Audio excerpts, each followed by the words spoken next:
413, 101,1 MHz, Paraíso FM, a rádio feita pra você. De Olho na Cidade, traz para você o jornalista Luciano Kleber. Olá, bom dia. Hoje é terça-feira, dia 17 de dezembro de 2019. Bom dia, Assis Nascimento. Bom dia, Ricardo Gomes. Estamos iniciando nossa participação no programa De Olho na Cidade, produzido aqui nos estúdios da Paraíso FM em Sobral, que faz uma conexão com o programa A Hora da Notícia, produzido nos estúdios da Rádio Assunção Cearense, em Fortaleza, nesse momento sob o comando do jornalista Nilton Mourão e do jornalista Vicente Alencar. Um grande abraço para o povo de Sobral e também de Fortaleza. Em especial, aqueles que ajudaram a elevar a nossa voz nas redes sociais, fazendo o partilhamento da nossa live, como o Dr. Paulo Nobre, a Denise Viana, lá em São Paulo, o João Rodrigues, de Itapipoca, Jesus Alves Elesbão de Castro, em Brasília, o Paulo Porfírio e o Wagner Viana. Um abraço também para quem entrou em contato aqui no grupo do WhatsApp de ouvintes da Hora da Notícia, como o Rubem Brasil, lá do ICO, o André Ramos e o Walter Lan. E também para quem já está aqui na timeline do Facebook, como o Eliandos, o Flávio Cavalcante, o Paulo Roberto Soares Nobre, Michel Mendonça, um bom dia, grande Michel Mendonça, Wanderlei Oliveira, José Antônio, TT Santos, bom dia. Na madrugada, assaltaram o Bradesco de Morrinhos. Até já recebi aqui no grupo aqui lá de Icó, recebi a mensagem aqui, as fotos lá, os bandidos assaltaram em Morrinhos, a TT de Morrinhos. Grande abraço, TT, pela audiência, grato pela audiência e pela informação. Flávio Cavalcante, bom dia. O Wanderlei também mandando bom dia. O Dom Timóteo Oliveira, excelente dia, Luciano. Eliandos Bezerra, e um bom dia também para o Marcos Paulo, motorista do Uber, que eu peguei ontem, ele disse que todo dia assiste ao programa. Então, um grande abraço para você e para todos que prestigiam o nosso programa. Eu queria começar hoje falando, é uma manchete da Folha de São Paulo, falando, pela primeira vez tem um estúdio que faz uma conexão. O estudo relaciona pela primeira vez a economia e fé com seus impactos na política.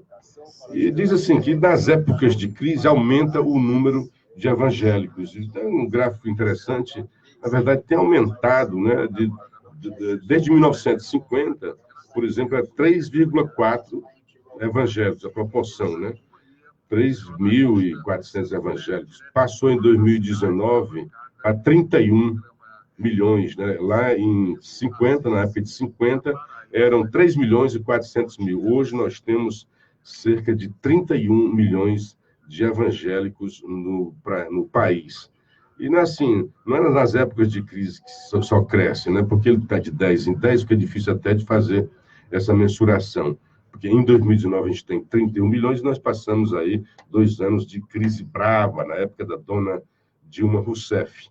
E há uma conexão também. E assim, muita gente se aproxima de Deus, dizem até isso, né? Você se aproxima pelo amor ou pela dor. Então, quando você está, o desemprego bate na sua casa, quando as coisas não dão certo, aí só então você se lembra de Deus. E aí, geralmente, aquelas igrejas que dão esse conforto espiritual e que até prometem muita prosperidade, como costuma acontecer nas igrejas neopentecostais, tem esse fenômeno do crescimento de evangélicos, cada vez mais evangélicos no Brasil. E o certo é que nós somos um país de cristãos, a cristandade é muito grande no Brasil. E relaciona-se assim, que também os evangélicos hoje são uma força política e não desprezível a sua influência nas eleições de Bolsonaro. Eu não sei se a Folha quer com isso também reclamar dos evangélicos, porque elegeram Bolsonaro e eles não aceitam, não gostam de Bolsonaro. E por falar em Bolsonaro, ele não perde a ocasião, né, de causar, de ser celebridade. Ontem ele disse que a TV Escola deseduca, e aí pode ter lá as suas razões, porque, segundo ele, é uma coisa altamente esquerdista. Na verdade, as esquerdas, né, o ideário de esquerda tomou conta das estruturas culturais do país. Que, aliás, é um conceito gramsciano. Ele disse, olha, essa guerra entre esquerda e direita não se travará mais nos campos de batalha, mas na mente das pessoas. Então, hoje, por exemplo, você vai para as universidades, procura um texto, uma dissertação, uma tese que soe ou que cheire alguma coisa de direita.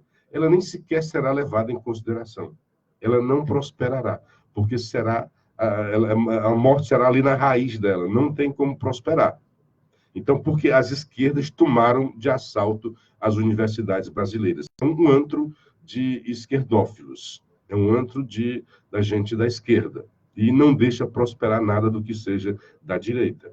E eu vi isso, por exemplo, a minha querida grande mulher, admiro bastante pela inteligência, das mais inteligentes que eu conheci, pela beleza, pela postura e pela sensibilidade e conhecimento de Catarina Rocha Monte. Ela foi simplesmente segregada dentro da UES. Ela é filósofa, estuda, ensina filosofia, e os seus próprios pares rejeitaram-na. Fizeram um bullying contra a mulher, coisa assim de intolerância, manifestações de alta intolerância no mundo acadêmico, no mundo em que se espera de pessoas civilizadas, de pessoas pensantes. Mas não, lá não tem pensamento. Na verdade, tem um pensamento sim, só que é um pensamento único. A universidade é o locus, a universidade, o nome já diz, etimologicamente, é da diversidade, é o universo em todo que cabe ali, e não apenas um segmento. Mas, lamentavelmente, a universidade está se transformando num gueto ideológico. Lamentavelmente. E aí, é por isso, assim, por exemplo, como é que se... Aí, durante essa história da TV Escola, ele disse, o Paulo Freire, esse energúmeno, ontem foi o que bombou. O Paulo Freire ontem foi as tendências. O nome dele foi lá para cima das tendências, dos trends de todas as redes sociais, por causa dessa declaração de Bolsonaro. Bolsonaro causa. E o que ele diz? E o que a crítica que nós fazemos também? Hoje, o ensino pedagógico é o ensino do estruturalismo. Os professores são formados nisso daí e seguem muito, sim, a orientação freiriana. Agora, a pergunta é assim, aí ele disse, qual é o resultado? Nós formamos os nossos educadores dentro dessa concepção de Paulo Freire. Na prática, isso resultou em quê? Nós temos um dos piores ensinos do mundo. Nós estamos na rabeira. O PISA, que é um programa, um teste internacional de vários países, é promovido pela OCDE. O Brasil fica na rabeira até da América do Sul. Então, meus queridos, no mínimo, você tem que repensar. Não é que ele seja um energúmeno. O cara é muito bem estudado, não pode ser um energúmeno, um cara que tem a dimensão de um Paulo Freire, né? Mas serve para você refletir. O que é que nós estamos... Há muito tempo eu vi Cláudio de Castro, grande cara da área educacional, e vi nas reflexões também de alguns educadores aqui, como Edgar Linhares, grande educador, replicado pelo professor Teodoro e muitos dos seus artigos que eu li, que a nossa formação de professores é causa do ensino ruim que nós temos. Não tem o professor, não está no pé no chão, ele está na faculdade pensando na estratosfera, olhando para a Lua. Esquece a prática, a realidade. Quando chega no dia a dia, ele fica um embate entre a pragmática, né, a prática, praxis, e os conceitos que ele elaborou, que ele estudou na universidade. Então, nós precisamos ter uma formação mais feijão, mais baião de dois, mais feijão com arroz. Não adianta a gente estar com teses mirabolantes se elas não se aplicam na realidade. Ou quando são aplicadas, o resultado é esse desastre que nós temos na educação brasileira. Desastre. internacional, vexame internacional. Que futuro pode ter um país com esse tipo de educação? Se a pedagogia do oprimido é aquele que faz pensar, por que que os nossos alunos, quando são colocados diante de uma prova no PISA, ficam pensando em que resposta o professor gostaria de ter? Em vez de ele ter uma autonomia intelectual, de responder aquilo que ele acha, ele fica buscando dar uma resposta que agrade ao professor. É uma distorção dentro da educação brasileira, até no campo, no nível superior, no ensino superior. Muitos alunos, quando tentam apresentar TCC, dissertações, teses, eles buscam, mais que uma independência intelectual, uma autonomia intelectual sobre o seu pensamento, buscam o que é que o professor vai achar desse trabalho. Então, às vezes, ele tenta mimetizar a própria ideologia dos seus avaliadores, em vez de produzir o seu próprio pensamento. Esse é o fim da picada na educação brasileira. Ouço muito disso, os caras. Não, eu vou fazer essa tese, porque se eu for para esse lado que eu gosto, que é mais da direita e tal, essa tese não será aprovada. Porque os professores todos são de esquerda, são esquerdófilos, são marxistas.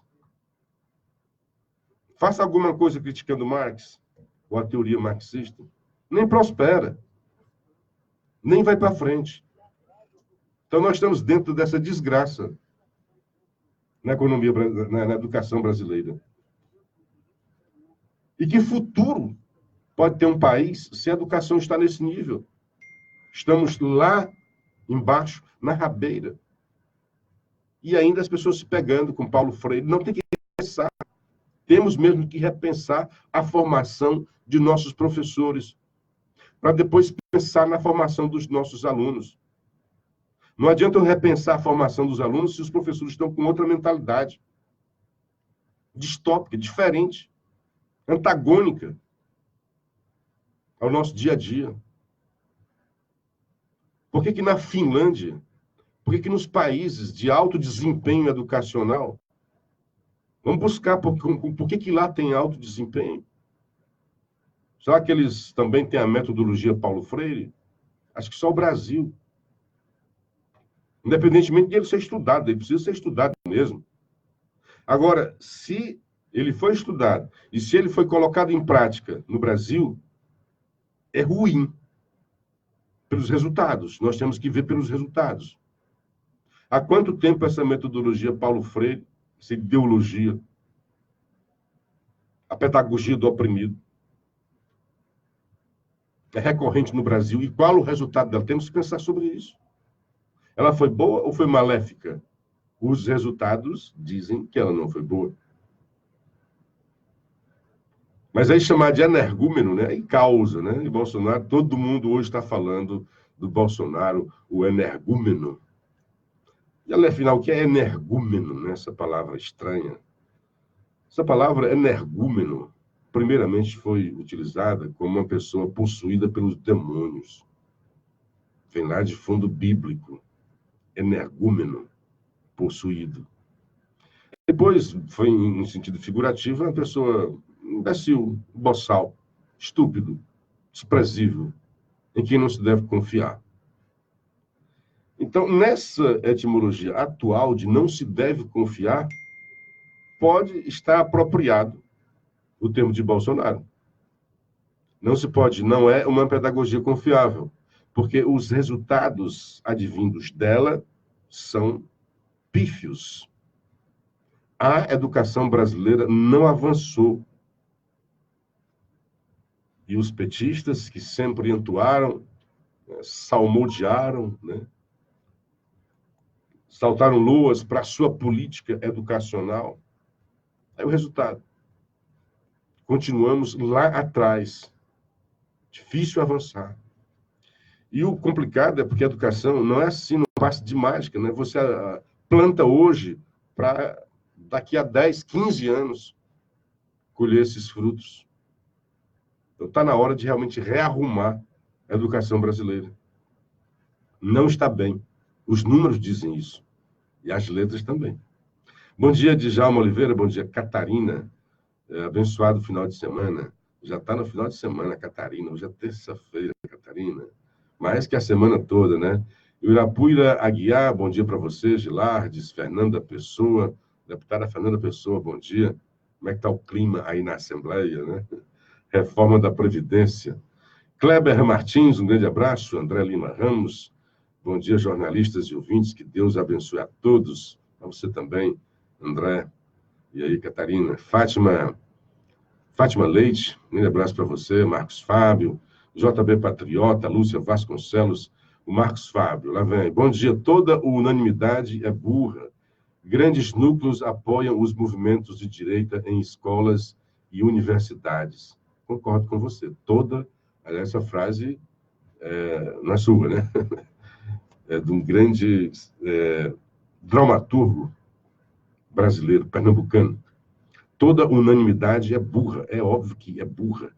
E, Marcos Fábio, há grandes núcleos que apoiam os movimentos de direita em escolas e universidades. Eu estou falando especificamente de universidades, eu não conheço esses grandes grupos. Há resistentes. Acabei de citar. Professora Catarina Rocha Monte é uma resistente. E foi jogada para fora. Quando eu estava na faculdade, tinha professor de direito. Mas a hegemonia é de esquerda. E eu não conheço, assim, procura aí os grupos de poder dentro da universidade, no mundo acadêmico, né, mais do que na gestão. Até então, na gestão. Olha, o último reitor, deplorável a sua atitude ao deixar o cargo, quando o Bolsonaro se elegeu. As trevas virão por aí. É igual esse estúpido presidente da OAB. São militantes que não dignificam o seu cargo. Ele era reitor da universidade. E o país escolheu Bolsonaro. Ele tinha que soltar loas à democracia. Ou a democracia só deve ser louvada quando o seu candidato é o vencedor? Quando o candidato do qual você não gosta vence, então é uma cinta democracia? Isso é um pensamento autoritário. O principal gestor da Universidade Federal do Ceará. E ainda veio, né, citando os versos do poeta amazonense Barros. Faz noite, mas eu canto. Era um verso da época da ditadura. Grande poeta amazonense, Tiago. O reitor, Henri Campos, saiu dizendo isso. E agora esse energúmeno que preside a OAB está dizendo que todo apoiador de Bolsonaro tem um desvio de caráter. Ele está ofendendo mais de 57 milhões de brasileiros que votaram em Bolsonaro.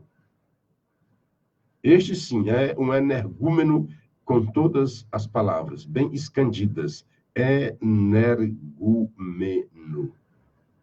Possuído por demônios ideológicos que não aceitam, autoritários, que não aceitam um pensamento diferente do seu.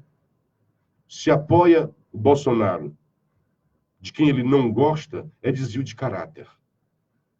Desvio de caráter é apoiar bandido, seu Santa Cruz.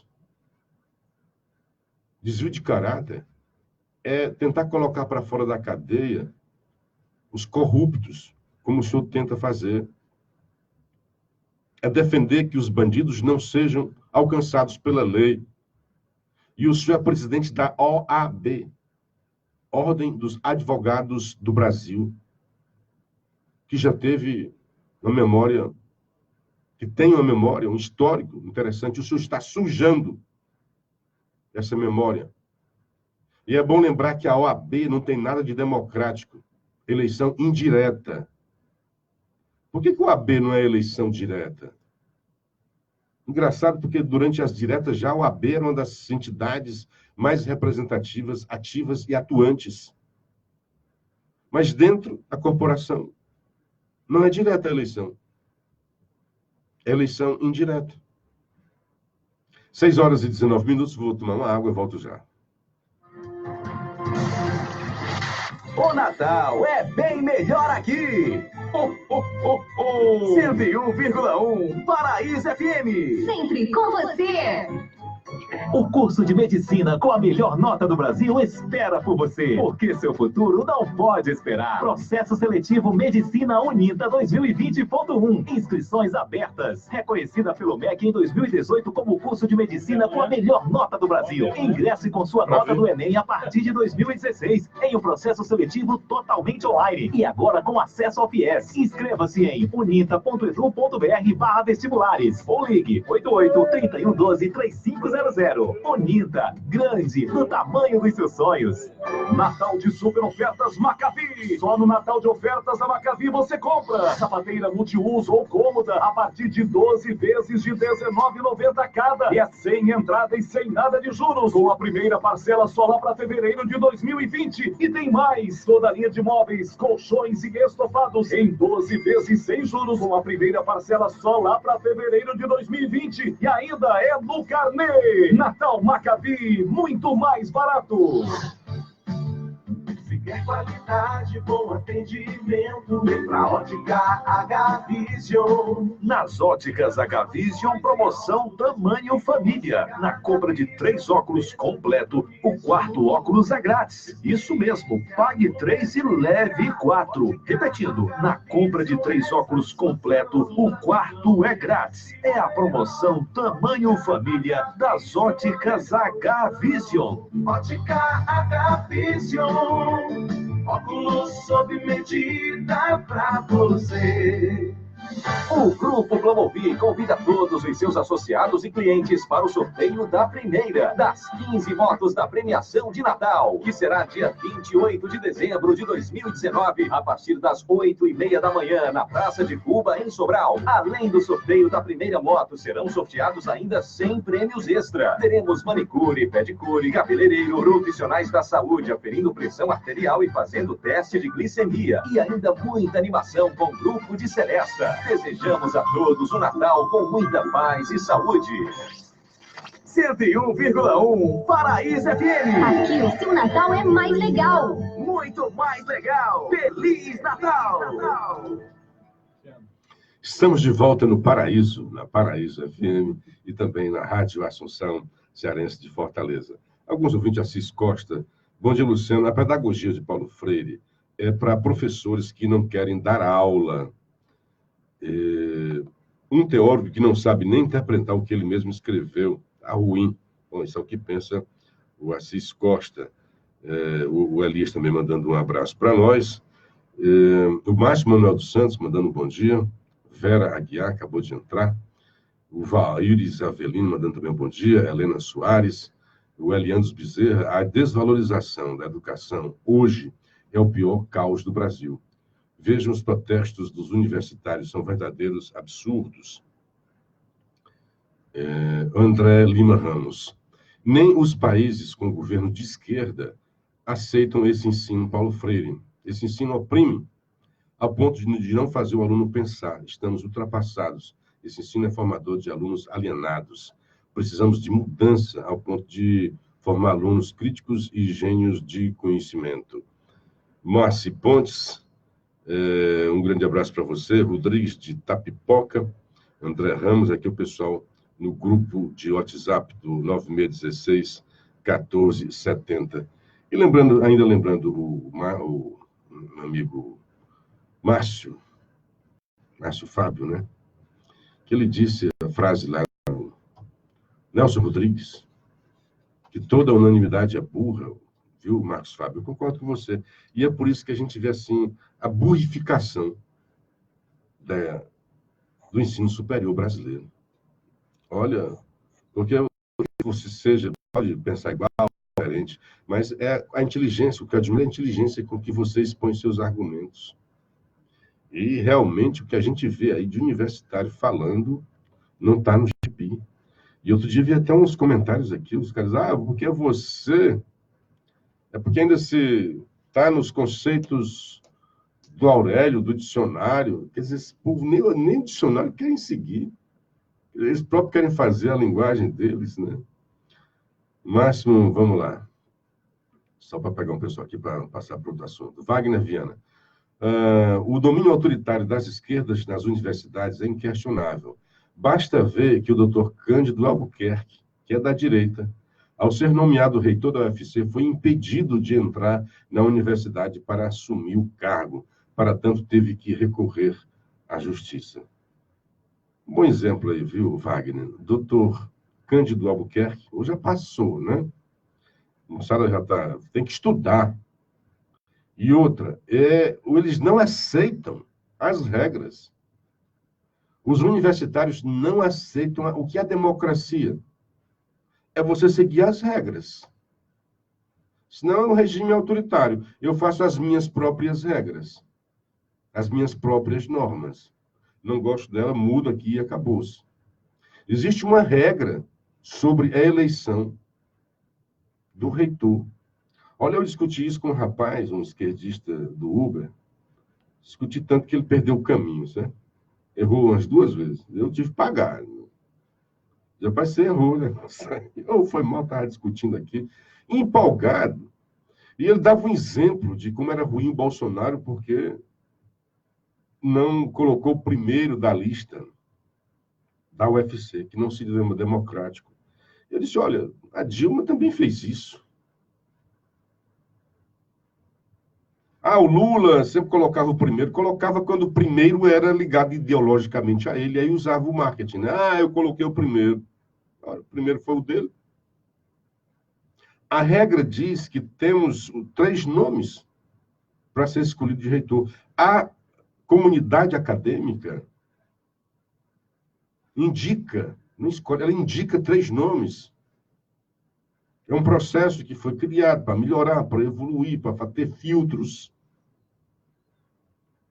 Então, várias entidades indicam 3 nomes, e aí o presidente da República, esses 3 nomes foram indicados por uma comunidade ínfima da sociedade brasileira. Mas como ele vai gerir essa comunidade ínfima, passa pelo filtro dessa comunidade. E essa comunidade indica 3 nomes. E o presidente escolhe, entre os 3, aquele que vai ser o reitor. E aí os democratas universitários não aceitam a regra. Insistiram que seria ilegítimo. Burros. Como é que chamam de ilegítimo se está na regra? Eu vi professores reclamando disso. Oxe, você tem tantos amigos aí, mude a regra. Para que 3 nomes se tem que ser escolhido primeiro? É até incongruente. Não tem 3 nomes. É quem escolher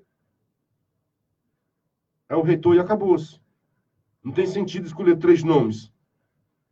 Só faz sentido a escolha de 3 nomes quando você pode escolher entre os 3. Se seria compulsoriamente o primeiro, para que 3? O que tiver mais votos é o reitor e acabou-se. Mas é inteligente, porque tem um filtro da comunidade, mas quem decide é aquele que foi ungido pela sociedade como um todo. Enquanto foram 3.000 votos aqui na UFC, Bolsonaro está com a legitimidade de mais de 57 milhões de votos de todos os brasileiros, de todo o país. Então, quando você se recusa, isso você está sendo autoritário e antidemocrático. Elementos típicos da esquerda. A esquerda é antidemocrática, ela usa a democracia para chegar ao poder e depois não quer mais largar. E também é típico da esquerda o autoritarismo. Onde tem esquerda, tem autoritarismo. Dr. Márcio Manuel dos Santos, o Dias Toffoli teceu severas críticas à Lava Jato em entrevista ao Estadão. Parece até um santo. Aliás, teve uma resposta boa do Posse-Bom, porque logo ele, o Toffoli, nessa entrevista ao Estadão, foi sugerir à Lava Jato que fosse mais transparente.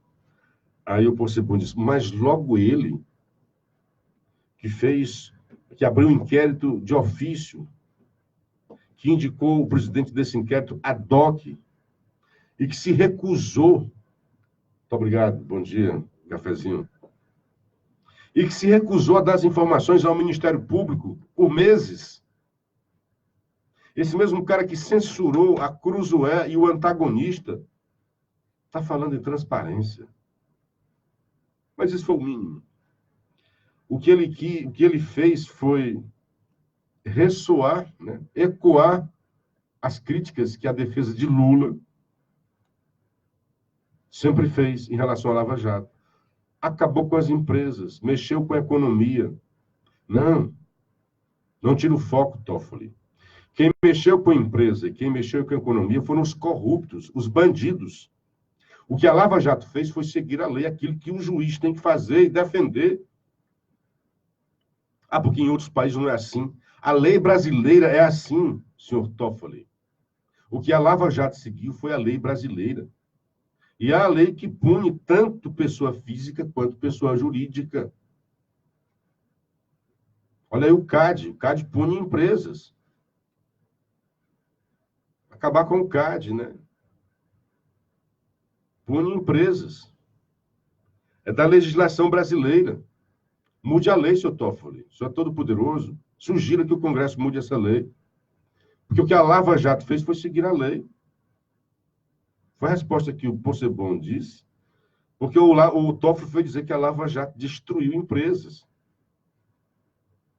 Olha, quem destruiu a empresa foi o gestor corrupto.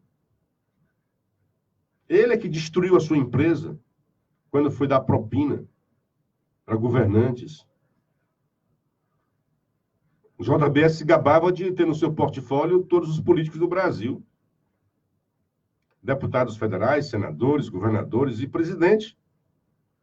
JBS. Comprou todo mundo. O que é que uma empresa dessa está fazendo?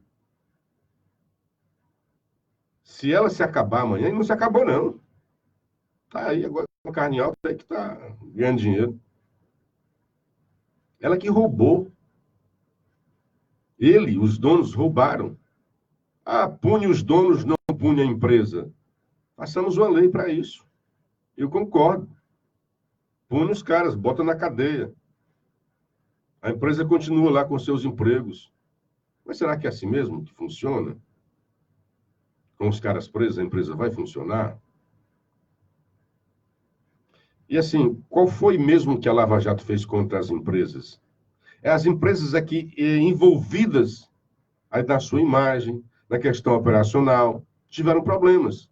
E assim, depois que pararam de pagar a propina, porque parte do seu lucro e da sua, digamos, competência no mercado, é porque tinha privilégios do governo.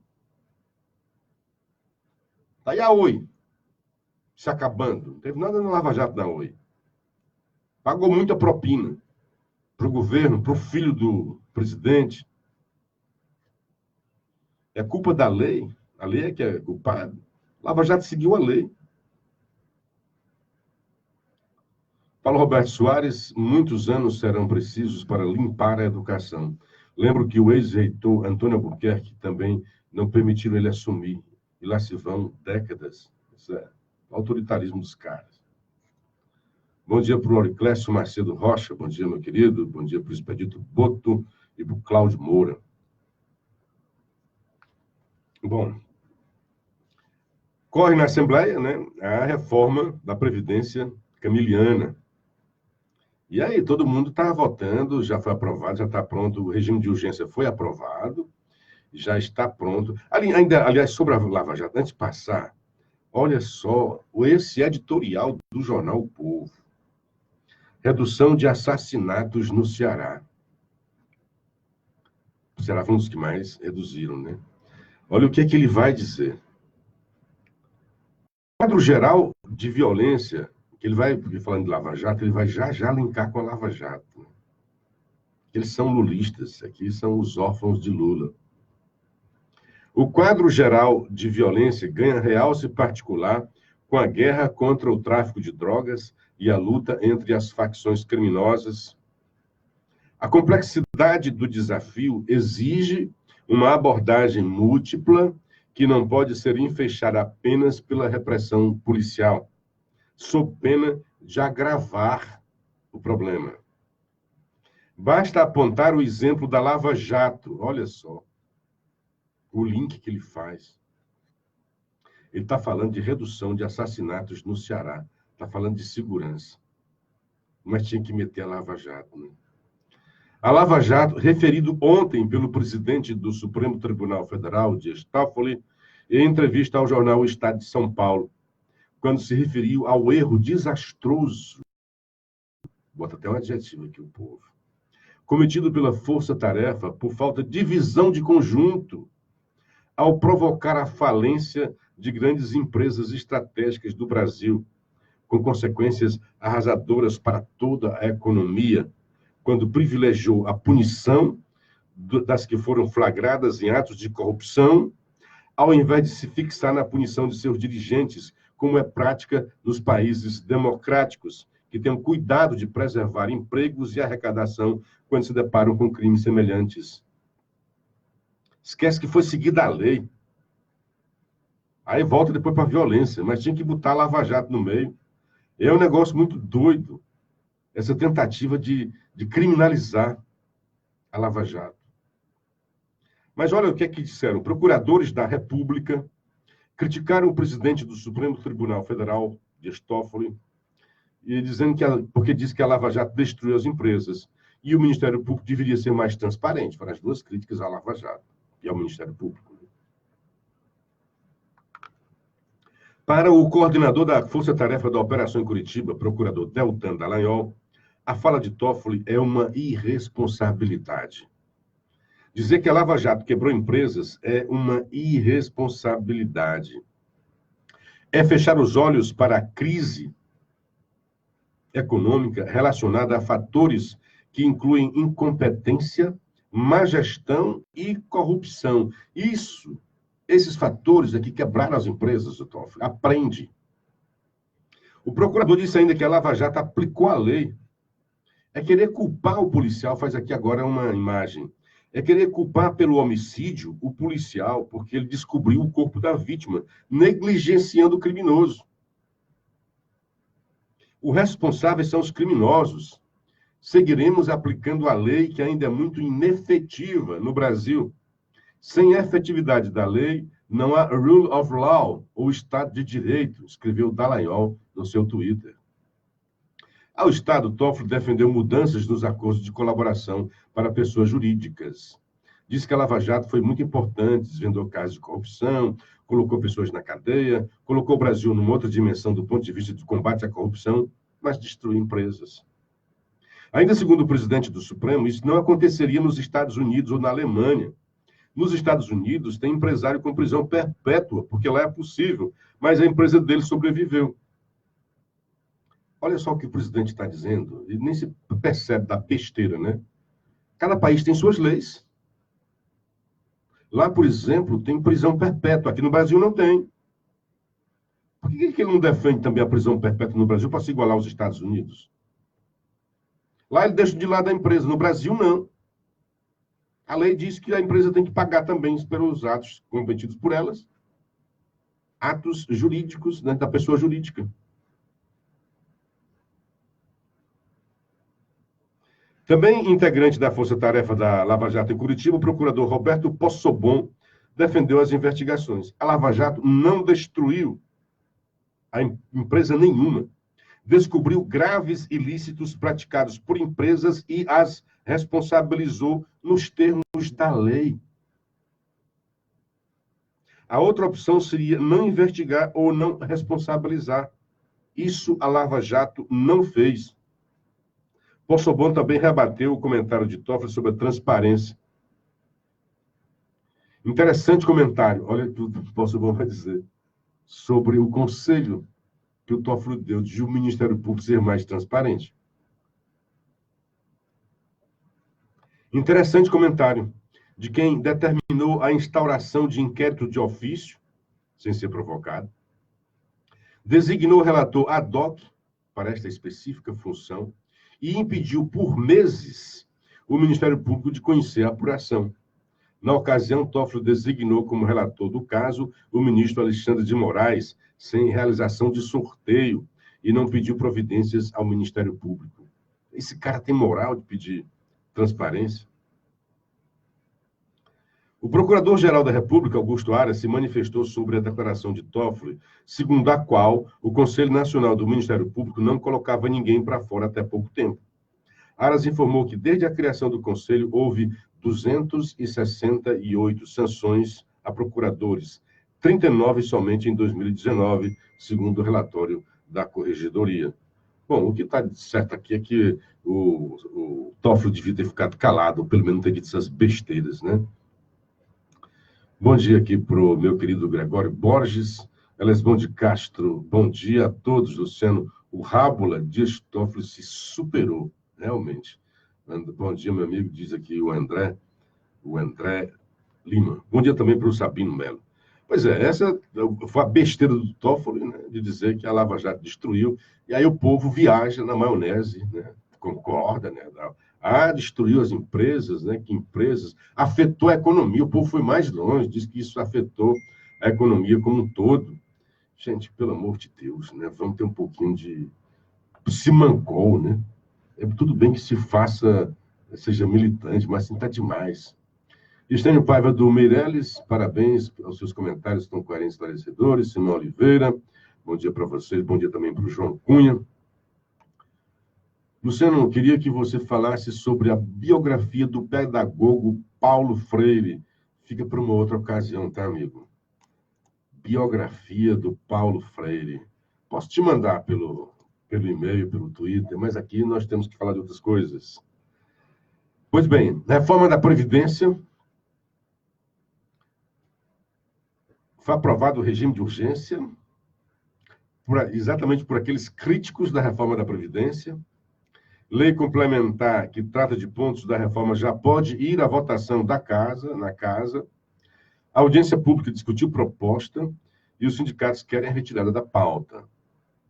Como é rápido, né? Imagina, seria uma maravilha. Imagina se o Temer tivesse conseguido fazer a reforma da Previdência. Aliás, o Nilton Mourão hoje diz, né? Como dizer que houve recuperação da economia no ano passado? Houve, cara. Houve. E poderia ter sido melhor. O PIB avançou 1,1% em 2018. E poderíamos estar muito melhor, não fosse tanta chincana do Janot, do Ministério Público, que agiu politicamente tentando derrubar Temer, quando, na verdade, ele queria mesmo era derrubar a reforma da Previdência. E conseguiu. Conseguiu. Nós adiamos, o Brasil, a nação brasileira, teve que adiar a reforma da Previdência. Já poderíamos estar bem melhor, mas houve sim recuperação. Temos que também dar um mérito a quem de direito.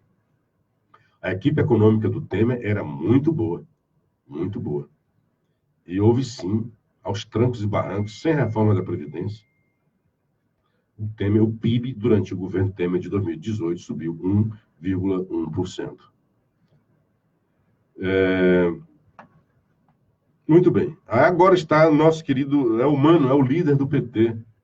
Ele está pedindo, olha, vamos retirar, não dá certo, sob o regime de urgência, o projeto de lei complementar que trata da reforma da Previdência no Estado deve ir à votação na Assembleia nesta quinta-feira.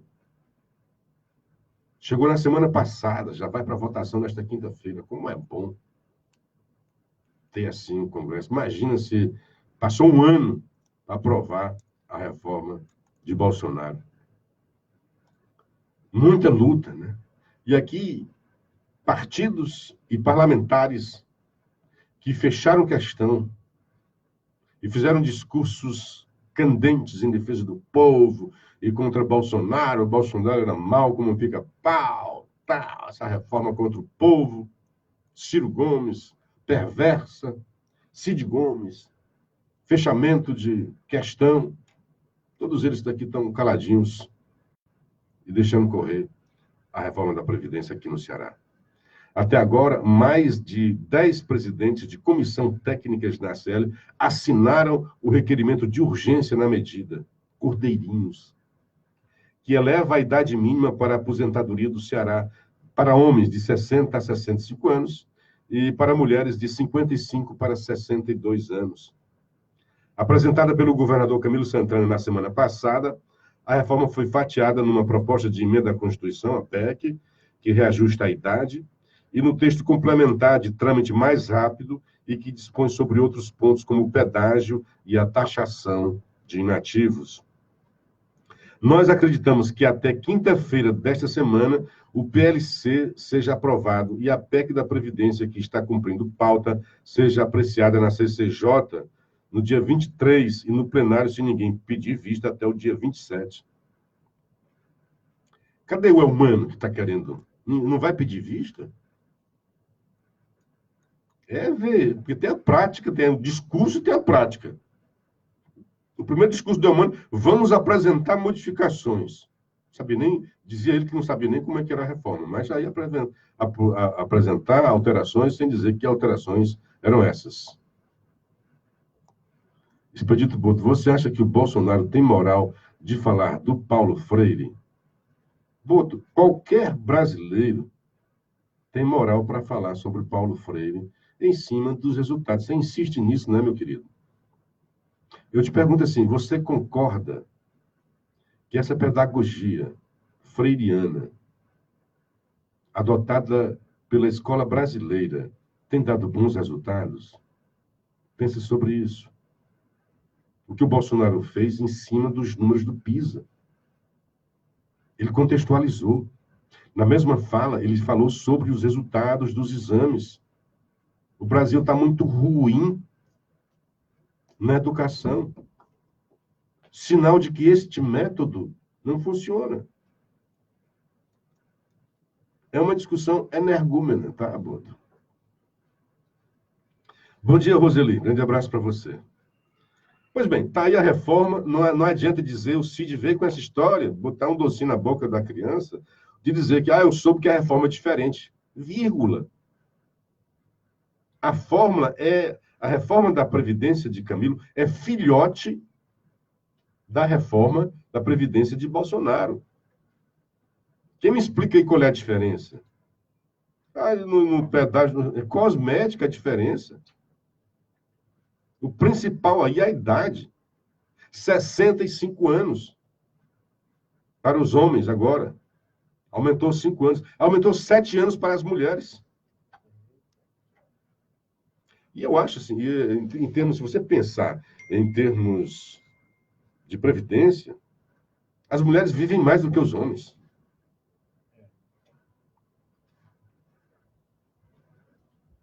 As mulheres estão bem na fita. Messias Frota, de Bela Vista, está dizendo, quem seria a energúmena? Gleice, Maria do Rosário ou Alice Portugal? Vamos fazer essa enquete aí, deixar nas redes. Fala baixo. Pois é, quero ver, de novo, eu repito, sou favorável à reforma de Bolsonaro, sou favorável à reforma de Camilo Santana.